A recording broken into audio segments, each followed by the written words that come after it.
ఆత్మ ప్రాణము ఒకటేనా? జంతువులకు ఆత్మ ఉంటుందా? ఆత్మ ప్రాణము ఒకటేనా? జంతువులకు ఆత్మ ఉంటుందా? ఒక మాటను మనం చూసుకొని ముందుకు సాగుతాం. యోహాను సువార్త 8వ అధ్యాయము 31వ మాటలో, యోహాను సువార్త 8వ అధ్యాయము 31వ మాటలో, కాబట్టి యేసు తనను నమ్మిన యూదులతో మీరు నా వాక్యమందు నిలిచిన వారైతే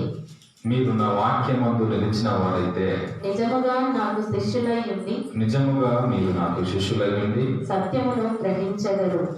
మీరంతా సత్యాన్ని గ్రహిస్తారు అన్నాడు. మీరు నిజముగా నా శిష్యులైతే సత్యాన్ని గ్రహిస్తారు. వాక్యమందు నిలిచిన వాడైతే నిజముగా వాడు క్రీస్తు శిష్యుడు, వాడు సత్యాన్ని గ్రహిస్తారు అన్నాడు. వాక్యమందు నిలిచిన వాడు అంటే వాక్యం చెప్పినది చేసేవారు. ఎవరైతే వాక్యం చెప్పినట్లు చేస్తారో వారందరూ సత్యాన్ని గ్రహిస్తారు, వారు ఆయన శిష్యులు అన్నారు. ఇప్పుడు మనం గ్రహించాల్సినటువంటి ఒక సత్యం ఏమిటంటే, తెలుసుకోవాల్సినటువంటి సత్యం ఏమిటంటే, ఆత్మ ప్రాణము అనేటటువంటి పదాలు మనం వింటుంటాము. ఇవి రెండు ఒకటేనా? ఆత్మ ప్రాణం ఇవి రెండు ఒకటేనా? జంతువులకు కూడా ఆత్మ అనేది ఉంటుందా అనే దాని నుంచి మనం ఒక సత్యాన్ని మనం గ్రహించాలి, సత్యాన్ని తెలుసుకోవాలి. ఈ యొక్క విషయం గురించి ప్రపంచంలో చాలా మంది అనేక పుస్తకాలు రాశారు. కానీ అందులో ఏ సత్యం ఉందో తెలియదు. కానీ పరిశుద్ధ గ్రంథమైన బైబిల్ ఈ యొక్క ఆత్మను గురించి, ప్రాణం గురించి చెబుతున్నటువంటి విషయాలు గొప్పగా ఉన్నాయి.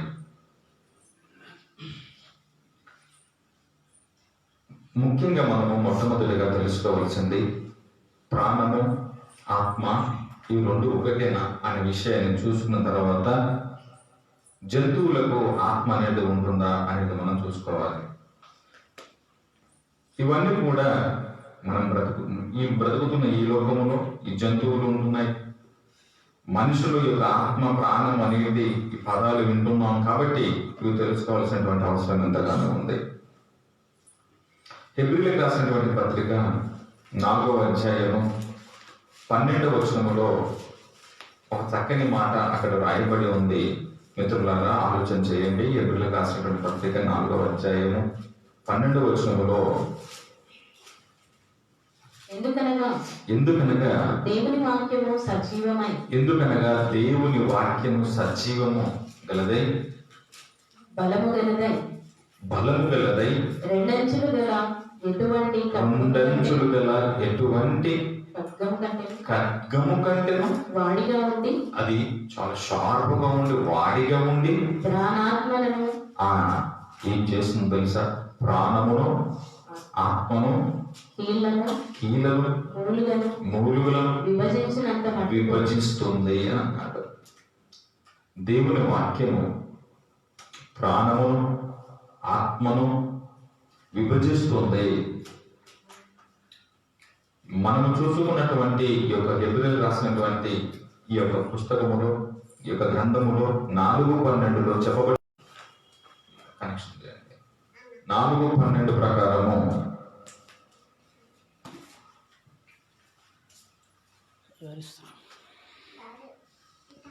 4:12 ప్రకారము విభజన జరుగుతూ ఉంది అంటే ఇవి రెండు సపరేట్ అనేటటువంటి విషయం మనకు తెలుస్తా ఉంది. ఆత్మ వేరు, ప్రాణం వేరు అనేటటువంటి ఈ వాక్యం ద్వారా మనకు అర్థమవుతా ఉంది.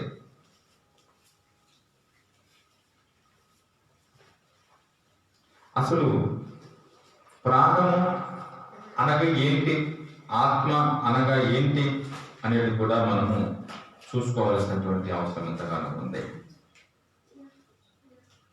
అదేవిధంగా ప్రసంగి గ్రంథము 3వ అధ్యాయము 18 నుండి 20 మాటల్ని మీరు అక్కడ చదవగలిగితే, ప్రసంగి గ్రంథము 3వ అధ్యాయము 18 నుండి 20 మాటలు అక్కడ మనం చదవగలిగితే,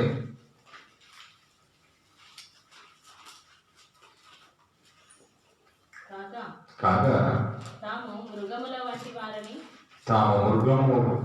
వంటి వారని నరులు తెలుసుకున్నట్లును దేవుడు వారిని విమర్శించినట్లును ఇలాగు జరుగుచున్నదని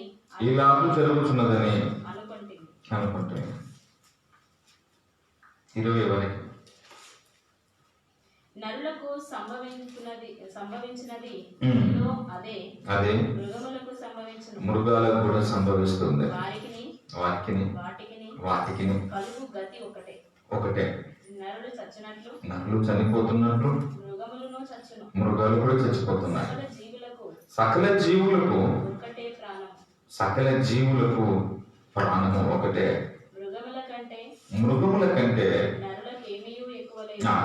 కంటే నరులకు కూడా ఏం లేవు అని అన్నాడు.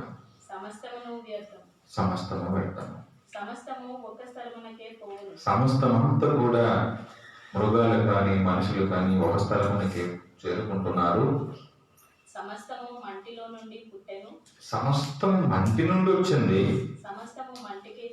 తిరిగి మళ్ళా మంటికి వెళ్ళిపోతుంది. నరుల ఆత్మ అది మాత్రం ఆలోచన చెయ్యాలి అంటున్నాడు తాను. ఎవరికి తెలియదు. సరే, వచ్చిపోయింది. దేవుని పిల్లలారా, ఇందాక మనం హెబ్రీయులకు రాసిన పత్రిక ప్రకారం మనం చూస్తే ప్రాణము ఆత్మ ఇవి రెండు వేరు వేరు అనేటటువంటి విషయం మనకు ఆ వాక్యం ద్వారా మనకు అర్థమైంది. ప్రసంగి సొలొమోను రాసినటువంటి ప్రసంగి గ్రంథములు కొన్ని విషయాలు చెప్తూ ఏమి ఎక్కువ లేదు, ఓకే, మనుషులకు ఉన్నట్టుగానే జంతువులు కూడా ఉంది. వాళ్ళు ఎలా అయితే మట్టికి చేరుతున్నారో సమస్తం అలానే మట్టికి చేరుతుంది అనేటటువంటి విషయం చెప్పదలుచుకున్నాడు. సరేనండి, జీవులకు కూడా ప్రాణం ఉన్నట్టుగా మనకు ఆ వాక్య ప్రకారం అర్థమవుతుంది. మనుషులకు కూడా ప్రాణం ఉన్నట్టు, మనుషులకు ప్రాణము ఆత్మ ఇవి రెండు ఉన్నట్టు హెబ్రీ 4:12 ప్రకారం అర్థమవుతుంది. హెబ్రీ 4:12 ప్రకారం మనుషులకు ప్రాణము ఆత్మ ఉంది అని అర్థమవుతుంది. ప్రసంగి మనం చదువుకున్న ప్రకారము జీవులకు ప్రాణం ఉంది అని మనకు అర్థమవుతా ఉంది. అసలు మనకు ఇంకో విషయం తెలియాల్సింది ఏంటో తెలుసా? ప్రాణం అంటే ఏంటి అనే విషయం తెలియాలి. ప్రాణం అంటే ఏంటో మనము జాగ్రత్తగా వాక్యాన్ని ఆధారం చేసుకొని మనము ముందుకు సాగుదాం.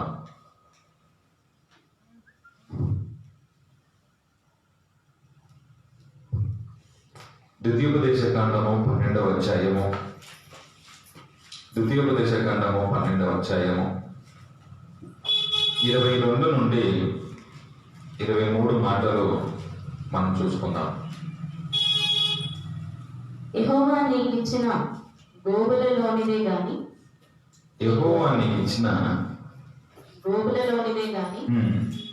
నీ గొర్రె మేకలలోనిదే గాని నేను నీకు ఆజ్ఞాపించినట్లు చంపి నీవు ఆశించిన దాని నీ ఎంట తినవచ్చు. అవును, జింకను దుప్పిని తినట్లు దాన్ని తినవచ్చు. పవిత్ర అపవిత్ర భేదము లేకుండా తినవచ్చు. అయితే రక్తమును తినకూడదు. ఎవరైనా సరే రక్తాన్ని తినకూడదు అన్నారు బైబిల్లో. భద్రము సుమి రక్తాన్ని తినకూడదు. తినకూడదు. ఎందుకు తెలుసా? రక్తము ప్రాణము. ఆ జీవికి బ్రతకడానికి రక్తం అనేదే ప్రాణం. బైబిల్ చెప్తుంది, మిత్రులారా జాగ్రత్తగా వినండి.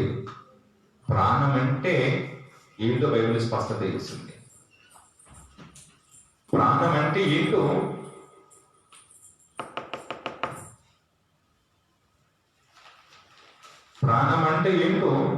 బైబిల్ స్పష్టత ఇస్తుంది. ఏంటిదంటే రక్తమే ప్రాణం.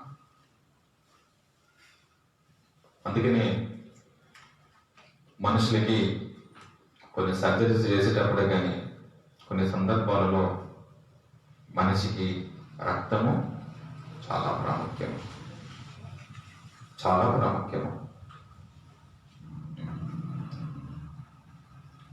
ఏ పాజిటివ్ ఉందో ఆ పాజిటివ్కి సంబంధించిన బ్లడ్ని ఖచ్చితంగా ఇస్తూ సర్జరీస్ చేస్తారు. కారణం ఏమిటంటే అది ప్రాణము, శరీరాన్ని అక్కడ ఎందుకు చేస్తున్నాం? శరీరాన్ని వారు బ్రతకటానికి శరీరములో బ్లడ్ అనేది ఉండటం వలన ఆ వ్యక్తిని బ్రతికిస్తుంది. సేమ్ అలానే జీవులకు కూడా, జంతువులకు కూడా ఓకే. మనము చూసిన ఈ వాక్య ప్రకారము ప్రాణము అనేది రక్తము.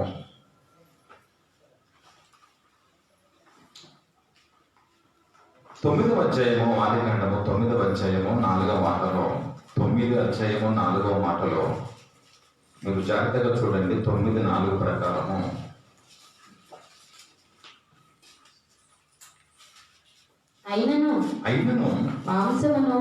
అయినను మాంసమును దాని రక్తముతో మీరు తినకూడదు. మాంసమును దాని రక్తముతో తినకూడదు. రక్తమే దాని ప్రాణం. రక్తమే అది బ్రతకటానికి ప్రాణము.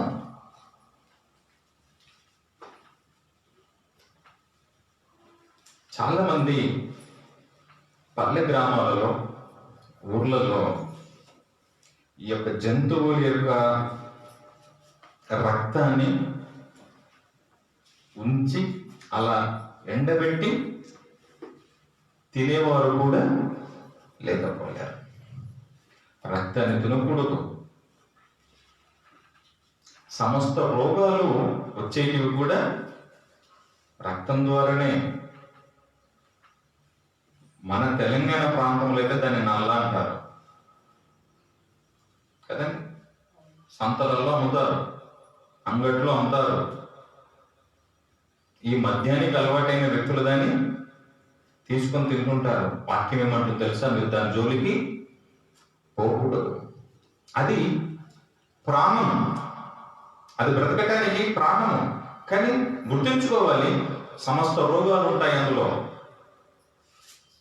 ఎందుకు వద్దన్నాడు అనుకుంటున్నారు దేవుడు ఆ రోజుల్లో? ఎందుకు చెప్పాడు అనుకుంటున్నారు? దాన్ని తీసుకోవటం వల్ల మనిషికి ప్రమాదం ఉంది. అందుకని శుభ్రం కదండి, శుభ్రంగా కడిగి వండుతారు. మాంసం కానీ ఇలా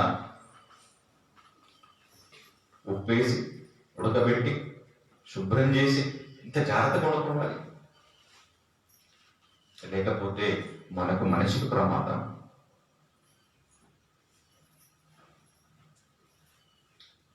లేవియకాండము 17వ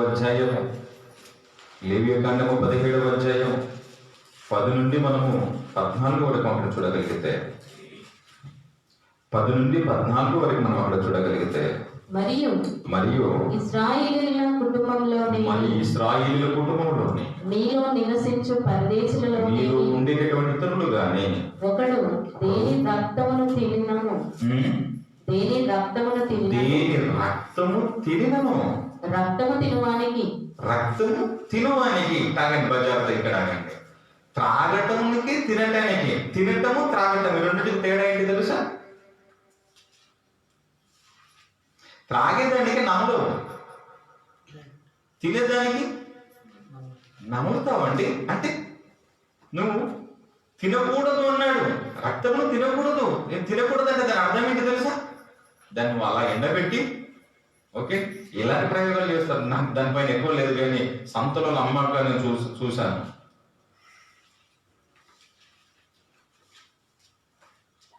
నేను చిన్నగా ఉన్నప్పుడు మా అమ్మ కూడా తెచ్చేయండి, గుర్తుందా?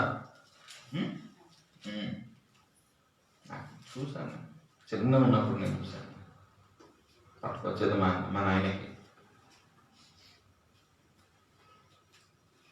తినకూడదు అన్నాడు. అది ఎందుకు వద్దంటున్నాడు? రక్తము తినువానికి రక్తము త్రినువానికి నేను విముఖుడనై నేను అతనికి వ్యతిరేకిని. అలాంటిది మనం తింటే నేను అతనికి వ్యతిరేకిని. జనులలో నుండి వారిని కొట్టివేయు జనుల నుండి వాడిని కొట్టివేసేస్తాను, వాడు నా వాడుగా నేను గుర్తించను, వాడిని దూరం చేస్తాను అంటున్నాడు. రక్తము దేహమునకు ప్రాణము, రక్తము దేహానికి ప్రాణము కాబట్టి మీ నిమిత్తము మీ నిమిత్తము ప్రాయశ్చిత్తము చేయనట్లు ప్రాయశ్చిత్తము చేయనట్లు బలిపీఠము మీద పోయిటకై దానిని మీకు ఇచ్చితిని. కేవలం అలా చెయ్యాలి అంతే. ప్రాయశ్చిత్తం మాత్రమే చేయాలి, తినకూడదు.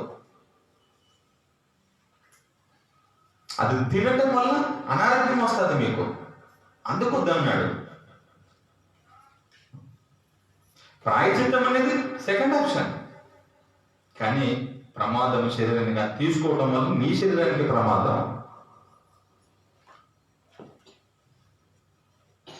కాబట్టి చేయకూడదు అన్నాడు. మనం ఏం మాట్లాడుకుంటున్నాం? ప్రాణము ఆత్మ రెండు ఒకటేనా అని మాట్లాడుతున్నాం. మనిషిలో ఉన్నటువంటి ప్రాణము కానీ జంతువులో ఉన్నటువంటి ప్రాణం కానీ ఒకటేనంటే మనుషులో ఉన్న ప్రాణము జంతువులో ఉన్నటువంటి ప్రాణము తగ్గించు ఒకటే. రక్తమే ప్రాణము, రక్తమే ప్రాణము. జంతువులకు ప్రాణం ఉంది, మనుషులకును ప్రాణం ఉంది. రక్తమే ప్రాణము.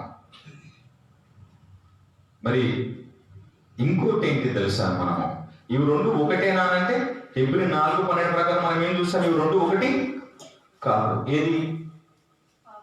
ఆత్మ ప్రాణం ఇవి రెండు ఒకటి కాదు.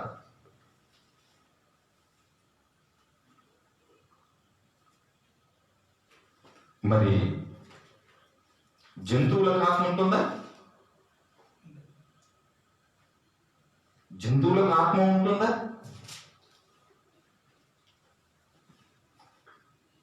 ఆలోచన చేయాలి. ఏదైనా బైబిల్ ఫైనల్.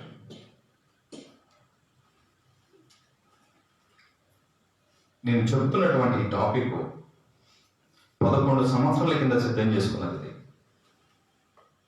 11 సంవత్సరాల కిందట సిద్ధం చేసినటువంటి విషయం ఇది.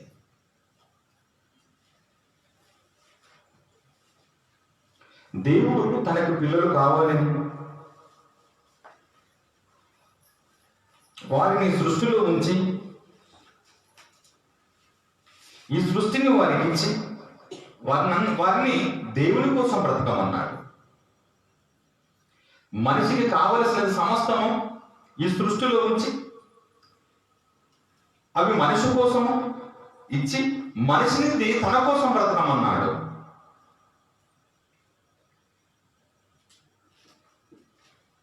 దేవుని పిల్లగా ఆయనకు ఒక ఆలోచన వచ్చింది. తన పిల్లలకు ఎలాంటి కొరత ఉండకూడదు, ఎలాంటి లోటు ఉండకూడదు. అందుకని మీరు చూడండి, ఆ మొదటి అధ్యాయం మీద అలా చదువుతూ వస్తే మంచిదాయను మంచిదాయను. తను మంచిది అనుకుంటున్నాడు అంటే తను చేసిన ఆ పని పర్ఫెక్ట్. మొదటి దినమాయను, రెండవ దినమాయను, మూడవ దినమాయను, అలా 6 దినములాయను.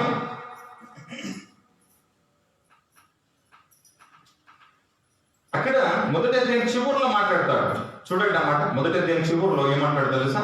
తాను చేసిన యావత్తును తాను చూడగా వెరీ గుడ్, బాగుంది అనుకున్నాడు దేవుడు.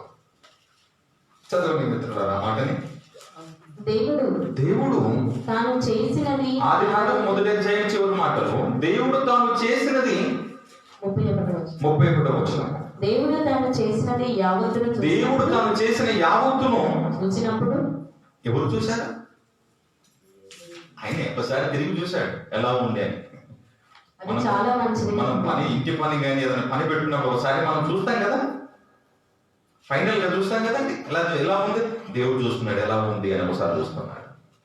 అప్పుడు చూసినప్పుడు అది చాలా మంచిది. ఈ మాట మంచిది, చాలా మంచిది, మంచిది, చాలా మంచిది. యేసు సందర్భంలో మాట్లాడుతూ నేను నిజమైన ద్రాక్షవల్లిని, నేను నిజమైన ద్రాక్షవల్లిని, మీరు తీగలు. నార్మల్గా ద్రాక్షవల్లి అంటే అయిపోద్ది కదా, నార్మల్గా నేను ద్రాక్షవల్లిని, మీరు తీగలు అంటే అయిపోద్ది కదా. నిజమైన ద్రాక్షవల్లిని ఎందుకన్నాడు? కారు ద్రాక్షలు కాసేటివి కూడా ఉన్నాయి కాబట్టి, అబద్ధమైన ద్రాక్షవల్లులు కూడా ఉన్నాయి కాబట్టి. అందుకే నేను ఎప్పుడు మాట్లాడుతుంటాను ఏంటి తెలుసా, there are Christians two types, రెండు రకాల క్రైస్తవులు. ఒకటి వారానికి వచ్చేవారు, ఆ ఒకటిలోనే పండుగలు చేసుకునేవారు, ఆ ఒకటిలోనే తమ స్వార్థాల కోసం భక్తి చేసేవారు, ఆ ఒకటి కోసం తమకు అనుకూలంగా ఉంది కాబట్టి ఆరాధన చేసేవారు. రెండవది సమయాన్ని, ధనాన్ని, శరీరాన్ని దేవుని కోసము ఇచ్చేవారు. ఈ దేవుణ్ణి మనము ఏదో పనులు చేసి మెప్పించాలనుకుంటాం. కాదు, ఆయన చేసిన పని చెప్పిన పని చేస్తే సరిపోద్ది. నువ్వు ఏదో త్యాగం చేయాల్సిన పని లేదు. ఈ రోజు నుంచి కదా నేను లెంటి విషయాలు మాట్లాడుతున్నాను, అందులో ఉన్న లోపాలు మాట్లాడుతున్నాను. ఏదో చేసి దేవుని మెప్పించే ప్రయత్నాలు. ఆయన చేసినది, ఆయన చెప్పినది చేస్తే సరిపోద్ది మిత్రులారా. ఎక్కువ ఆలోచన చేయాల్సిన పనే లేదు.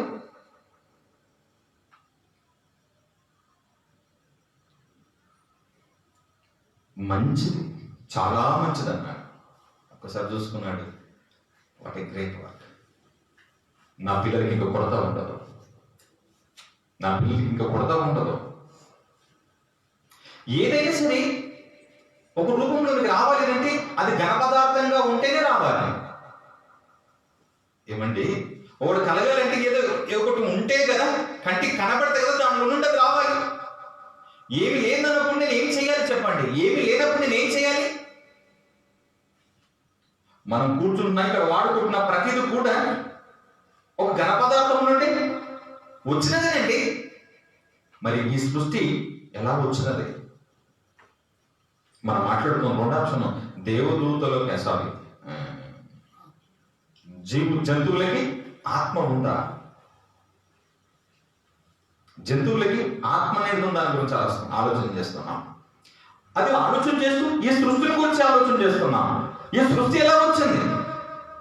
ఈ సృష్టి కలగటానికి ఘన పదార్థంగా మారింది ఎవరు? చేయబడింది ఎవరు? వచ్చింది ఎవరు?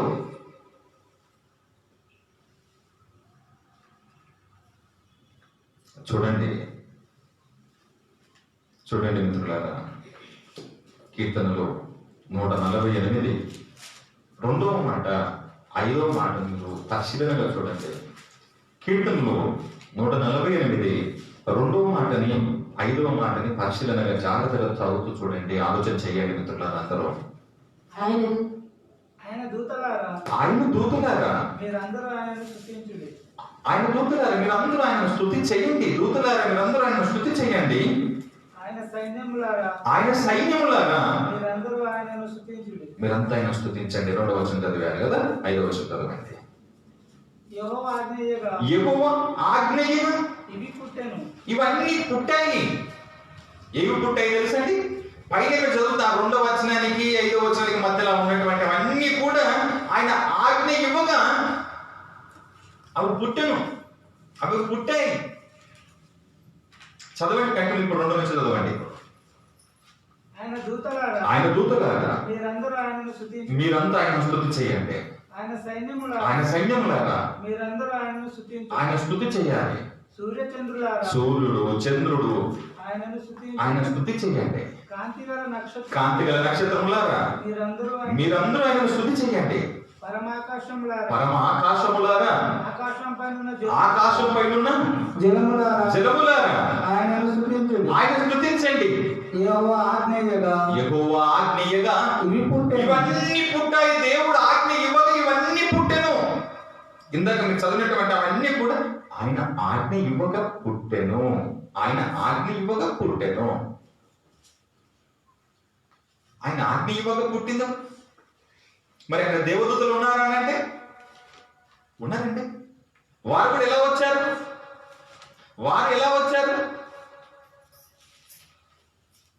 ఎలా వచ్చాడంటే ఆజ్ఞ ఇయ్యగా జాగ్రత్తగా వినండి. మాట చెప్పగా దేవదూతలు కలుగునుగా కనుక దేవదూతలు కలిగాను. ఆ మాటకు అర్థం ఆయన ఆజ్ఞగా పుట్టాను. దేవదూతలు, సూర్యుడు, చంద్రుడు, నక్షత్రాలు ఇవన్నీ కూడా ఆయన మాట వలన కలిగాను.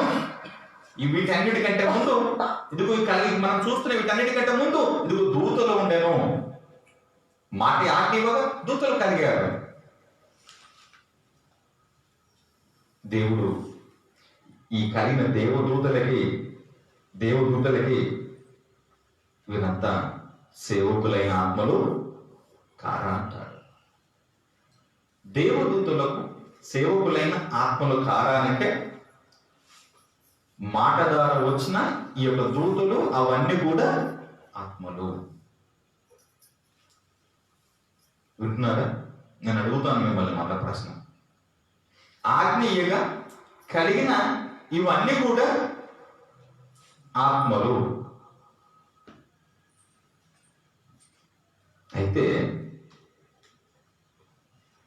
వీటి సంఖ్య ఎంత అనడానికి ప్రకటన 5:11 మనకు కనబడుతుంది. చూడండి 5:11.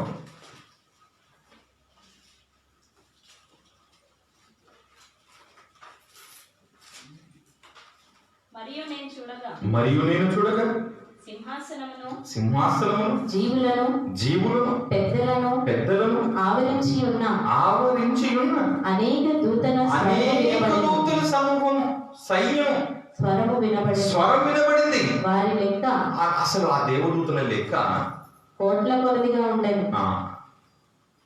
లెక్క పెట్టగలుగుతావా? ఆ దేవదూతల్ని లెక్క పెట్టగలుగుతావు? ఆజ్ఞీయంగా పుట్టిన వాటిని నువ్వు లెక్క పెట్టగలుగుతావా అంటే ఎందుకు తెలుసా? వాటి లెక్క కోట్ల కొలది అన్నాడండి. ఏం చేశాడు మరి? వీటిని ఏం చేశాడు? వచ్చినటువంటి దేవదూతల్ని ఏం చేశాడు?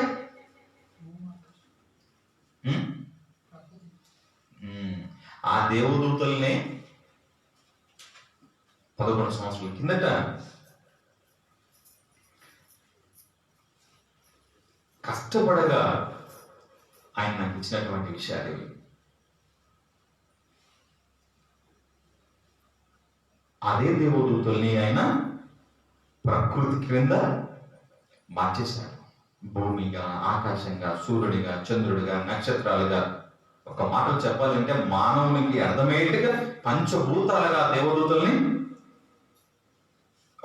ఆ రూపంలో నుండి ఇంకో రూపంలోనికి మార్చివేశారు. అన్నిటినంటే కాదు మరి వర్తమానాలు కానీ పనులు కానీ ఇవన్నీ చేయాల్సి ఉంటాయి కదా. కొంత భాగాన్ని సృష్టి కింద మార్చేశాడు తాను. ఇప్పుడు ఆ దేవదూతలే ఘన పదార్థంగా ఉండి ఈ యొక్క ఆకారంలోనికి వచ్చేసాయి.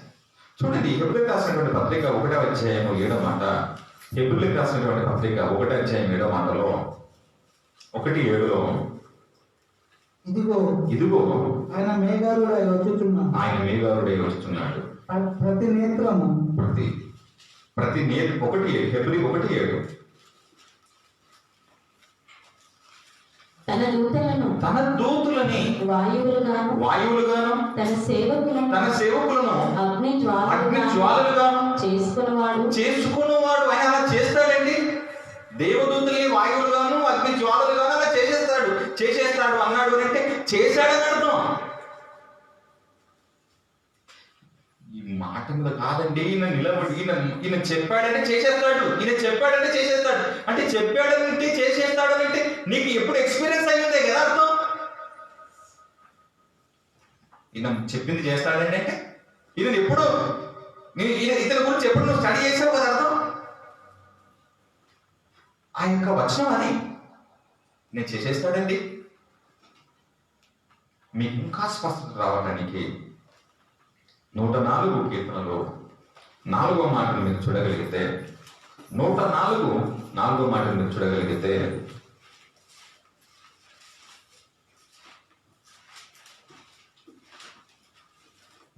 వాయువులను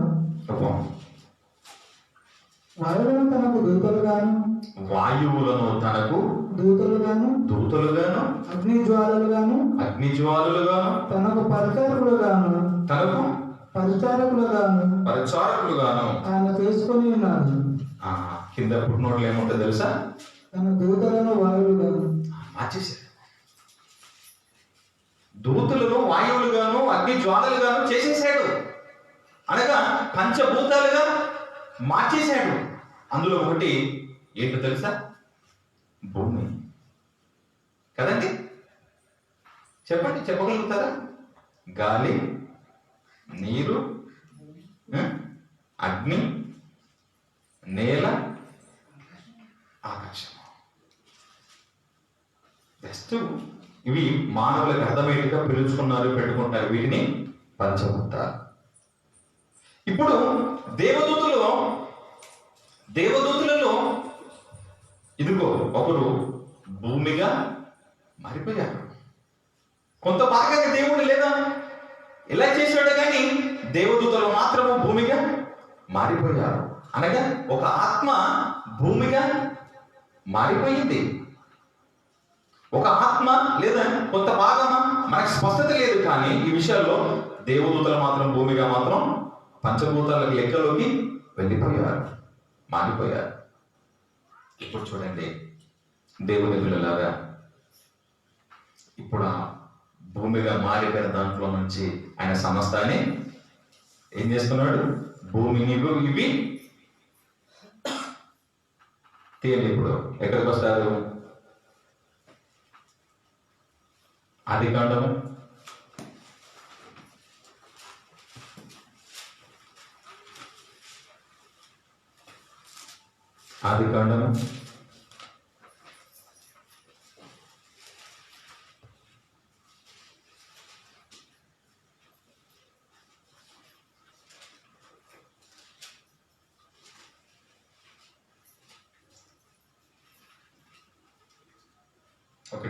24 నుండి చూడండి. 24 నుండి మొదటి అధ్యాయం. దేవుడు వాటి జాతి ప్రకారం జీవం గల వాటిని అనగా వాటి జాతి ప్రకారం పశువులను పురుగులను అడవి జంతువులను భూమి పుట్టించుగాకని పలికెను. ఇప్పుడు ఏం పుట్టియాలన్నాడు? భూమిగా మారిందెవరు? దేవుడు. అనగా ఆత్మ. ఇప్పుడు అందులో నుండి ఇంకేమవుతున్నాయి? ఇప్పుడు జంతువులన్నీ అవి ఆకారాన్ని ధరించుకుంటున్నాయి. ఏంటో తెలుసా? శరీరాలను ధరించుకుంటున్నాయి. అందులో జంతువులు ఉన్నాయి. జాగ్రత్త గుర్తుపెట్టుకోండి. ఒక విషయం చెప్తున్నాను. ఆయన 6వ దినమున చివరిన మట్టిని తీసుకొని ఒక మనిషిని చేసి అందులో ఆయన ఆత్మను ఊదగా, అంటే దేవదూతుల నుండి చేయబడినటువంటి ఈ శరీరం ఆత్మగా ఒక రకంగా పరిగణించబడితే అంతే కదండి. ఇంకేం చెప్తావు? ఇంకేం పెడతావు వాటికి? అది మట్టి అయినా శరీరం అయినా ఇదంతా ఎక్కడి నుండి వచ్చిందో తెలుసా? చివరికి మూలని కలిగితే ఎక్కడి నుండి వచ్చింది? ఒక ఆత్మ మారిందే కదా.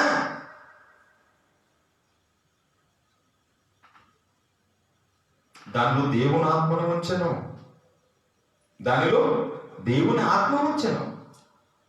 మరి దేవదూతలుగా ఉన్నటువంటివి ఈ పంచభూతాలుగా మారిపోయి, అప్పుడు దేవుని పిల్లారా మీరు చెప్పండి, ప్రత్యేకంగా జంతువులకి మళ్ళా స్పెషల్గా మనుషుల్లో ఉన్నట్టుగా వాటికి ఏమైనా మళ్ళా ఆత్మ ఏమైనా ఉందా? మనుషులకు ప్రత్యేకంగా ఉన్నట్టుగా ఈ శరీరాన్ని నడిపిస్తుంది ఏంటి? ఆత్మ. ఏ ఆత్మ? దేవుడు ఏదైతే ఇచ్చనో అది దీన్ని నడిపిస్తుంది.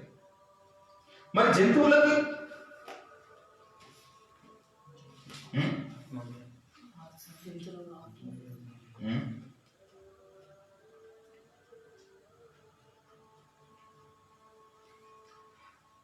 అవి కూడా వాటికి కూడా ఆత్మ ఉంది, వాటికి కూడా ఆత్మ ఉంది. కానీ దేవుడు మనుషులకు ఇచ్చినట్టుగా దానికి లేదు. వాటి శరీరమే, వాటి ఉంటున్నదంతా కూడా ఏంటో తెలుసా? ఆత్మే. మీకు మాట చెప్పాలా, అక్కడ ఆకాశం పోయినను అక్కడ ఉంటావు, భూమి లోపలికి వెళ్ళినను సముద్రం లోతులోకి వెళ్ళినను అక్కడ ఉంటావు. నువ్వు లేని చోటు అంటే ఏంటి? నువ్వు లేని చోటు అంటే ఏంటి? నాకు అర్థం ఏంటి? ఈ యొక్క ఇక్కడ ఉన్నటువంటి ఆత్మలన్నీ కూడా దేవునికి ప్రతిదీ అందిస్తున్నాయి, తెలియజేస్తూనే ఉన్నాయి.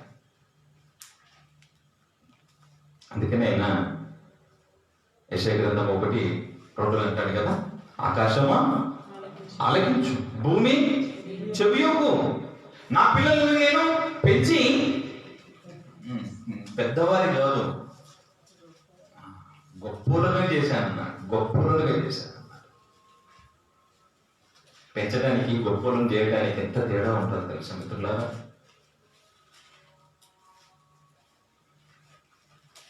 మనుషులు చేసి మనుషులు పెంచి గొప్పలను చేయటం కంటే దేవుడే గొప్పగా చేస్తే అది కాదన్నారట. ఎలా గొప్పలుగా అనగా ఆయన మార్గంలో నడవటం, ఆయన చెప్పినట్టుగా చేయటము, ఆయన చెప్పిన ప్రకారం ఉండటమేనండి. మీరు నా పిల్లలు మీరు ఇలా ఉండండి, అప్పుడు ఉంటాము అని అలా ఉన్నవారు పడిపోయారు. దేవుని పిల్లలంటే ఇలా ఉంటారు అని ఉండాల్సిన ఏ పిల్లలు, గొప్పలు ఉండాల్సిన ఏ పిల్లలు తుచ్చమైన వాటి కోసం, ఉపయోగం లేని వాటి కోసం పడిపోయారు. ఆకాశం ఆలకించు, భూమి చెవియొగ్గు, నా మాట వినలేకపోతున్నారు నా పిల్లలు.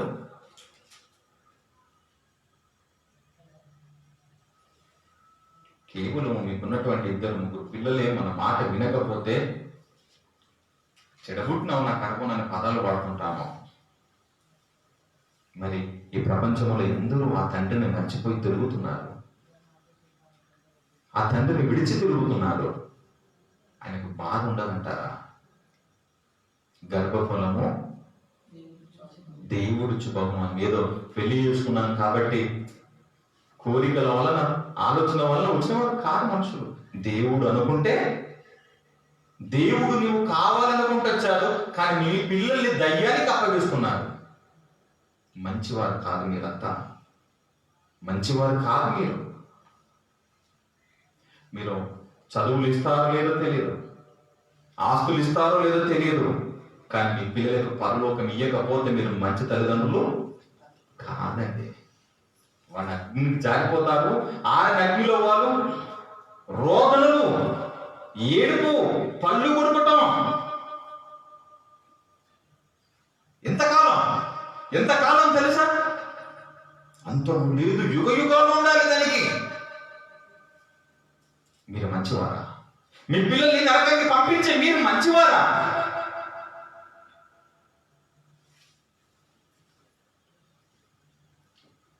ఒక ఫంక్షన్ లో ఒక ఫోటో దిగకపోతే పిలిచి దిగుతారే, పిలిచి దిగుతారు కదా. రమ్మని దగ్గరకు పోయి మరీ పట్టుకొచ్చుకొని దిగుతారు కదా, ఆఫ్టర్ ఆల్ ఒక ఫోటో కోసం. మరి దారి తప్పుతున్న, క్రమము తప్పుతున్న పిల్లలకి అలా పిలిచి దేవుని మాటలు అందించగలుగుతున్నావా? చెప్పగలుగుతున్నావా నీవు? వాళ్ళు నీ మాట ఎందుకంటలేదు తెలుసా? నువ్వే కరెక్ట్గా లేవు కాబట్టి. దేవుని భయం నీకే లేదు కాబట్టి. దైవ భయం నీకే లేనప్పుడు నీ పిల్లలు ఎందుకుంటారు?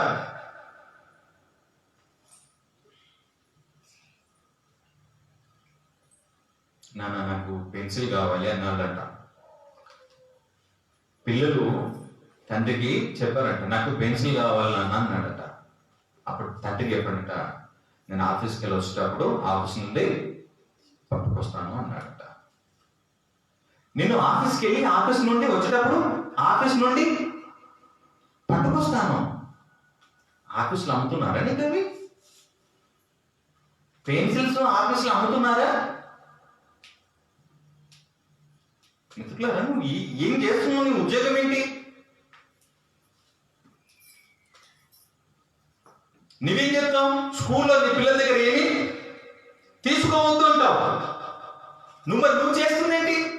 ఆఫీస్ నుంచి పట్టుకొస్తున్నావు, స్టేషనరీ నుండి కాదు. ఇక్కడ ఏమంటున్నానంటే, ఆత్మీయ జీవితానికి మీరు లోటుగా నిలబడుతున్నప్పుడు, సరిగా మీరు లేనప్పుడు మీ పిల్లలు మిమ్మల్ని క్వశ్చన్ చేస్తారు. మీరు ఉండాలి అంటున్నాను. తల్లిదండ్రులుగా మీరు ఉండాలి. ప్రార్థనలు కూడుకుంటున్నారా? కుటుంబంగా ఆలోచన చేస్తున్నారా? దేవుడి కార్యాల కోసం ఆలోచన చేస్తున్నారా? నోవాహు తన కుటుంబాన్ని ఎంత చక్కగా కట్టుకున్నాడండి కదా, ఎంత చక్కగా కట్టుకున్నాడు. ఫిలిప్ అయితే తన కుమార్తెలకి దేవుని విషయాలు నేర్పించారు. వాళ్ళు ప్రవచనాలు చెప్తున్నారు. ఎంత చక్కని మాటలండి బైబిల్లో. మన పిల్లలు మాట్లాడగలుగుతున్నారా? మన పిల్లలు చెప్పగలుగుతున్నారా? ఏదో ముద్దుగా ఒక 2 మాటలు మన పిల్లలు మాట్లాడితే ఎంతో ఆనందపడతాం. భౌతికమైన మాటల విషయాల్లో నా పిల్లలకి మాటలు వచ్చేసాయని. మరి తండ్రి మాటలు నువ్వు పలుకుతూ ఉంటే, మాట్లాడుతూ ఉంటే, పరలోకమందు నా తండ్రి నిన్ను చూసి ఆనందపడుతున్నాడా? అందుకని యేసుని బట్టి ఏమన్నాడు తెలుసా? ఇతడు నా ప్రియకుమారుడు. ఇంత చక్కని మాట అండి, నా ప్రియకుమారుడు అన్నాడు యేసుని. ఎందుకన్నాడు ఆ మాట అంటే, యేసు మాట, తండ్రి మాట తను జవదాటడి కాదు. ఆయన మాట అంటాడు, నేను చెబుతున్నవన్నీ ఎవరో తెలుసా? నా తండ్రి నాకు నేర్పాడు, నాకు నేర్పినవన్నీ నేను మీకు ఇస్తున్నాను. నా సొంతం అంటూ ఏం లేదు, నా తండ్రి బాటలో నడుస్తున్నాను. అందుకే పౌలు అన్నాడు, నేను అక్కడ పోలి నడుచుకుంటున్నాను, క్రీస్తు పోలి నడుచుకుంటున్నాను, మీరు నన్ను పోలి వెళ్ళండి.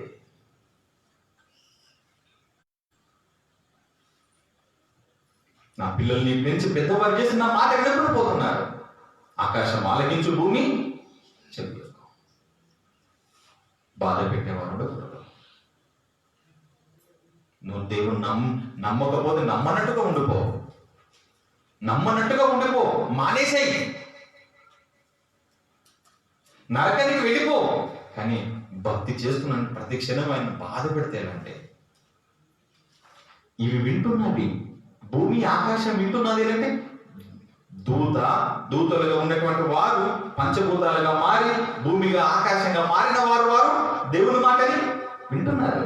అందులో నుండి వచ్చినటువంటి జంతువులు, భూమి నుండి వచ్చినటువంటి ఈ జంతువులు సమస్తము ఇదిగో దేవుడు ఆత్మ కాబట్టి అవి కూడా వన్ టైప్ ఒక రకమైనటువంటి ఆత్మలే. కానీ దేవుడు పెట్టిన ఆత్మలో మనిషికి పెట్టినట్టుగా వాటిలో లేదు మిత్రులారా, లేదు.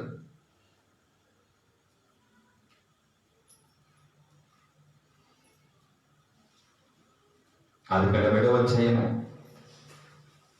15వ మాట, 7వ అధ్యాయం 15వ మాట. జీవాత్మ గల, జీవము ఆత్మ గల సమస్త శరీరంలో రెండేసి ఓడిలో ఉన్న మోహమునకు ప్రవేశించను. ఏంటివి? జీవాత్మలు. ఏంటి జీవాత్మలు? ఏంటి?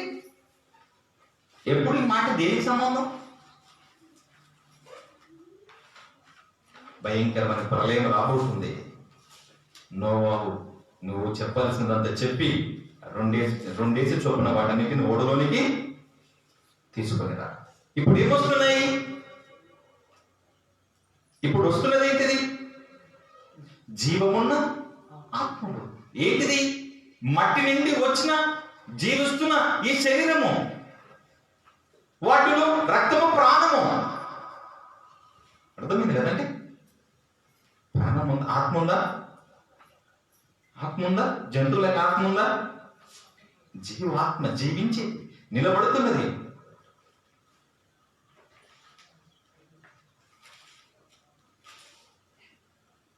అందుకని మన్నైనది తిరిగి మట్టికి చేరుతుంది. అనగా మళ్ళీ ఎక్కడ కలిసిపోతుంది? ఈ జంతువుల యొక్క ఆత్మలు లేక ఈ శరీరాలన్నీ ఎక్కడ కలిసిపోతున్నాయి? ఆత్మలో కలిసిపోతున్నాయి. కానీ స్పెషల్ గా మనిషిలో ఉన్నది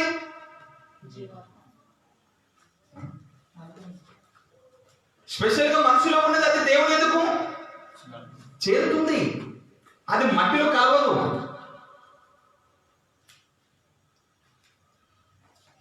మీరు ప్రసంగి గ్రంథము 12:7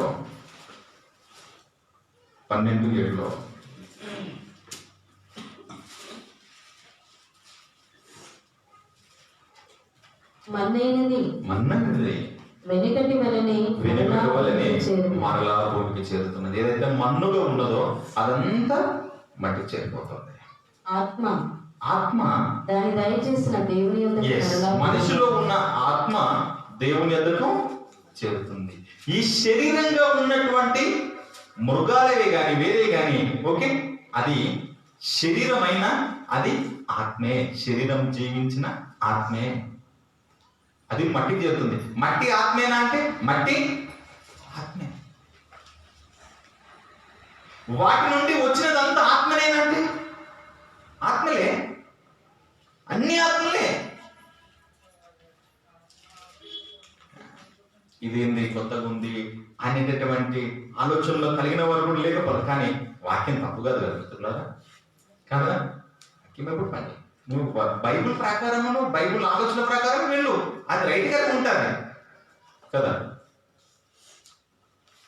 అందుకని మనకు అర్థం కావడానికి ఒక రెఫరెన్స్ చూసి మనం ముగించుకున్నాం. చూడండి, ప్రసంగి గ్రంథం ఇందాక మనం చూసినదే 21 మాట చూడండి, 3వ అధ్యాయం 21లో 3:21లో నరుల ఆత్మ పరమకెక్కిపోవులేదు, మృగముల ప్రాణము భూమికి దిగిపోవును లేదు. అక్కడే మీరు కొంచెం తర్జమా మిస్టేక్ అవ్వాలి. నరుల ఆత్మ పరమకెక్కిపోవును లేదు. ఓకే అండి, మృగముల ఆత్మ భూమికి దిగిపోవును లేదు, ఎవరికి తెలియను. అక్కడ ఆత్మ, మృగముల ప్రాణము అనే పదానికి మీరు అక్కడ కరెక్ట్గా ఇంగ్లీష్ ట్రాన్స్లేషన్ లో మీరు చూడగలిగితే, మీ దగ్గర బైబిల్లో చూడండి, ఓకే, స్పిరిట్ అని ఉంటారు, ఆత్మ. జంతువుల ఆత్మ తర్జమా ప్రాబ్లం ఉందట.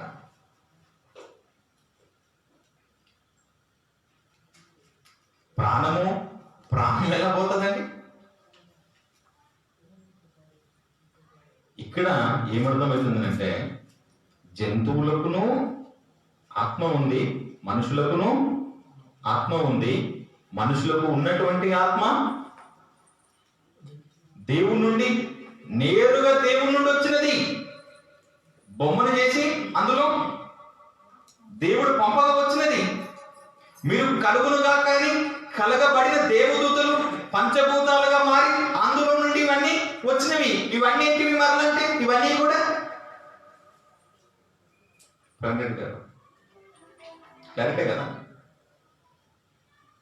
కలుగునుగా అంటే కలిగారు, పదార్థంగా మారారు. ఒక మాటలు చెప్పాలి అంటే వారు వాటిని పంచభూతాలుగా మార్చాడు. భూమిలో నుండి సమస్తాన్ని కలగజేశాడు. ఈ జంతువులు తీసుకున్నాడు అంటే ఒక దేవదూతల్లో లేదు కొంతమంది కొంత భాగాన్ని లేదా ఆయన అనుకున్నట్టుగా వాటిని చేసి భూమిని చేసి భూముల నుండి మిగతా జీవులను తీసుకున్నాడు. అవి కూడా ఆత్మలే, కానీ మనం మట్టి అనుకున్నాము. ఆ మట్టి ఆత్మే. ఆ మట్టిలో ప్రాణం ఉంది, రక్తము. దానికి ఉన్నటువంటి ఈ మట్టిని, ఆ శరీరాన్ని రక్షిస్తుంది లేదా నిలబెడుతుంది రక్తం. ఇందాక మనము మళ్ళా మొదటికి వచ్చేసి ముగించుకుందాం. ఆత్మ ప్రాణము ఇవి రెండు ఒకటేనా అంటే హెబ్రీ 4:12 ప్రకారం ఇవి రెండు వేరు వేరు. ఆత్మను ప్రాణమును వాక్యం ఏం చేస్తుంది? వేరు చేసేస్తుంది. అనగా ఇవి రెండు వేరు. ప్రాణం అంటే ఏంటి అనేది మనం ఇంకా కొంచెం ముందుకు వచ్చాము. ప్రాణం అనగా రక్తమే ప్రాణం. రక్తమే ప్రాణం. మరి జంతువులకు ఆత్మ ఉందా అంటే ఉంది. సమస్తము రెండేసి ప్రాణం గల ఆత్మలు కలిగినటువంటి జీవం కలిగినవి, శరీరం కలిగినవి రెండేసి ఓడలోనికి రావలేము.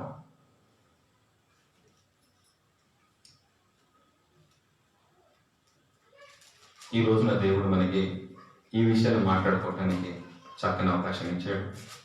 తిరిగి మళ్ళా మనము వచ్చే వారం అనేక విషయాలతో మనం ముందుకెళ్తాం. ప్రార్థన చేసుకుందాం.